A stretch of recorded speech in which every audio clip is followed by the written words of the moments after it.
Hello students, I am doctor Raju Sharma. आज का अपना टॉपिक है चट्टान।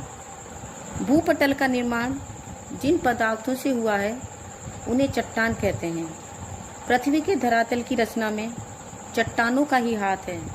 वास्तव में भूपटल का ठोस भाग जो ग्रेनाइट की तरह कठोर हो और चीका की तरह मुलायम हो, शैल कहलाता है।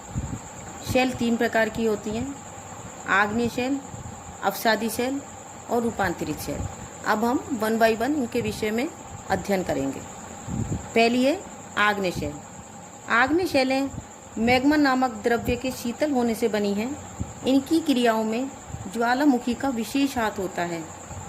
आग्नेय चट्टानें भूतल की प्रथम स्वरूपित चट्टानें हैं, यानी कि सर्वाधिक प्राचीन चट्टानें हैं। भूतल के ठोस बनते समय यही चट्टानें सर्वत्र पाई जाती थीं, अतः इनका नाम भी अग्नि या आग से संशोधित होकर ही पड़ा है। आग्नेय चट्टानों का अंग्रेजी शब्द है इग्नियस, जो कि लैटिन भाषा के इग्नस शब्द से बना है, जिसका अर्थ है अग्नि। आग्नेय चट्टानें मैग्मा द्रव्य के शीतल होने से बनी हैं। इनकी क्रियाओं में ज्वालामुखी का विशेष हाथ होता है। आग्नेय चट्टानों की उत्पत्ति की विधियां या उत्पत्ति के आधार पर आग्नेय शैलों के कई प्रकार हैं। इस आधार पर ये 2 प्रकार की होती हैं: आंतरिक आग्नेय चट्टानें और बाहरी आग्नेय चट्टानें। आंतरिक आग्नेय चट्टानें वे चट्टानें हैं जो मैग्मा नामक द्रव्य के पृथ्वी के धरातल के भीतर ही ठंडा होकर जमने से बनी हैं। ये 2 प्रकार की होती हैं: वितलीय और अधिवितलीय। भूगर्भ में जब मैग्मा गहराई पर ही ठंडा होकर जम जाता है तो उसे वितलीय शैल कहते हैं। यूनान के दर्शन के अनुसार प्लूटो पाताल लोक के स्वामी हैं, अतः इन चट्टानों को प्लूटोनिक चट्टान भी कहते हैं। ये चट्टानें रवेदार होती हैं क्योंकि मैग्मा बहुत अधिक गहराई पर धीरे धीरे ठंडा होता है, अतः इनमें बड़े बड़े रवे पड़ जाते हैं, जैसे ग्रेनाइट, ग्रेबो, डायोराइट। अब दूसरी है अधिवितलीय चट्टानें। भूपृष्ठ की ओर बढ़ते हुए जब लावा पदार्थ बीच में ही जम जाता है तो उसे अधिवितलीय शैल कहते हैं। ये चट्टानें भी रवेदार होती हैं, परंतु इनके रवे कुछ मोटे होते हैं क्योंकि ये अधिक गहराई पर नहीं जमती, अतः वितलीय चट्टानों की अपेक्षा जल्दी ठंडी होती हैं। प्रमुख चट्टानें हैं इनमें लेकोलिथ, बैथोलिथ, सिल, डाइक। अब है अपनी ये बहिर्निर्मित चट्टानें। भूगर्भ से मैग्मा जब ज्वालामुखी उद्गार के द्वारा धरातल पर आकर ठंडा हो जाता है तो उसे बहिर्निर्मित आग्नेय शैल कहते हैं। मैग्मा के शीघ्रता से ठंडे होकर जमने के कारण ये शैलें रवेदार नहीं होती, जैसे बेसाल्ट। भारत में दक्कन का लावा पदार्थ, यूएसए में कोलंबिया का पठार बेसाल्ट के ही बने हुए हैं। अब दूसरी शैलें हैं अवसादी शैलें। अवसादी शैलों का अंग्रेजी शब्द सेडिमेंट्री रॉक्स है। सेडिमेंट्री शब्द लैटिन भाषा के सेडिमेंटम शब्द से बना है, जिसका अर्थ है पानी या हवा द्वारा स्थिर परतें हैं। पृथ्वी के 75% धरातल को परतदार चट्टानें ही घेरे हुए हैं। परतदार चट्टानों के विभिन्न नाम हैं, जैसे अवसादी शैलें, शिलाचूर्ण से बनी शैलें या द्वितीयक चट्टानें। इन चट्टानों की उत्पत्ति नदी, हिमनदी और पवन द्वारा लाए गए अवसाद के जमने से हुई है। इनके मुख्य अवयव हैं रेत, मिट्टी, कंकड़, जीवों के अवशेष आदि। परतदार चट्टानों के पदार्थों की जो किस्म है वो विभिन्न प्रकार की होती है, जैसे वे चट्टानें जिनकी रचना में ठोस कण सम्मिलित रहते हैं और वे चट्टानें जिनकी रचना में घुलनशील पदार्थ शामिल रहते हैं। निर्माण क्रिया के आधार पर अवसादी शैलों के कई प्रकार हैं, जैसे जलीय शैल, वायुड़ शैल, हिमनदीय शैल या टिल शैल। अब है जलीय शैल। जलीय शैलें वो शैलें हैं जो जल की तली पर अवसाद के जमने से बनी हैं।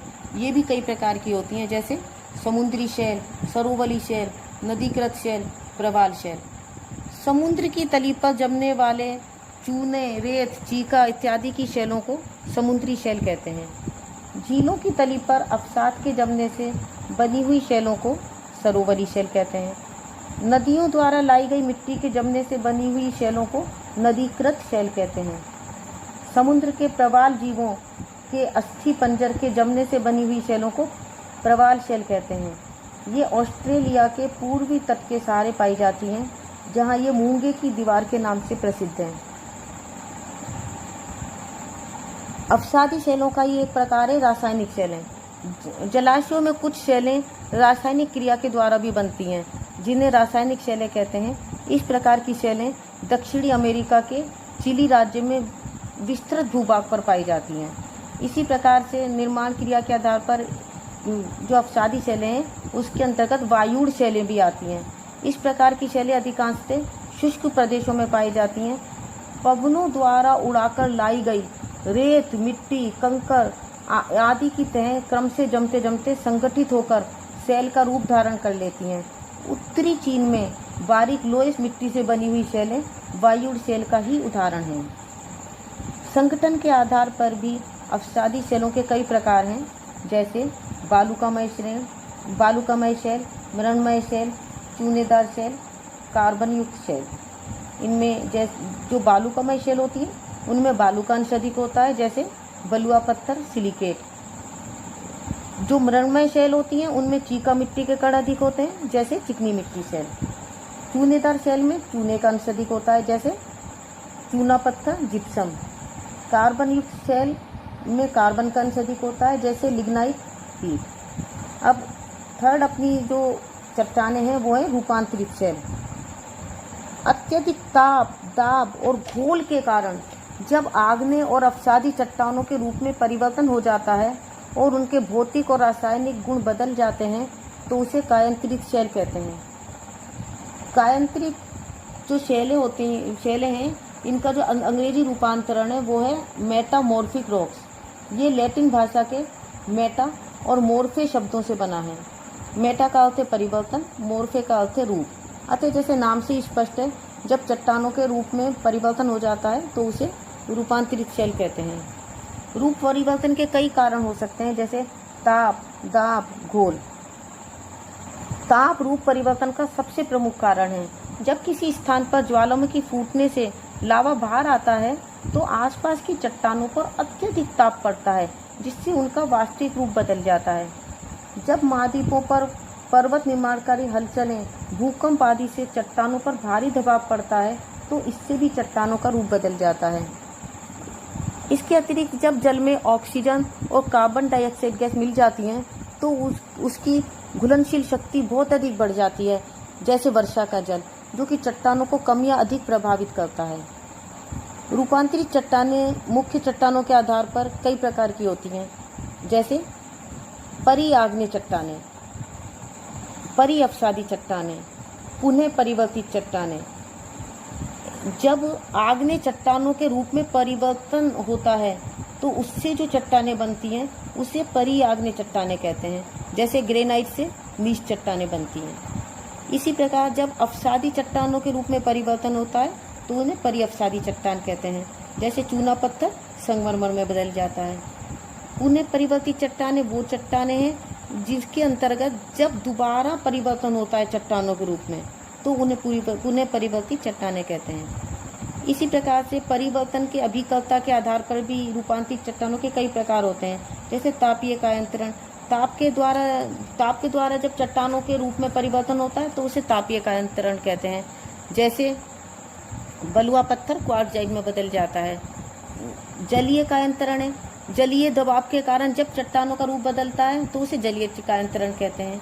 इसी प्रकार जब भाप और गर्म जल के प्रभाव से चट्टानों का वास्तविक रूप बदल जाता है तो उसे उष्ण जलीय कायांतरित शैल कहते हैं, जैसे चूना पत्थर संगमरमर में बदल जाता है।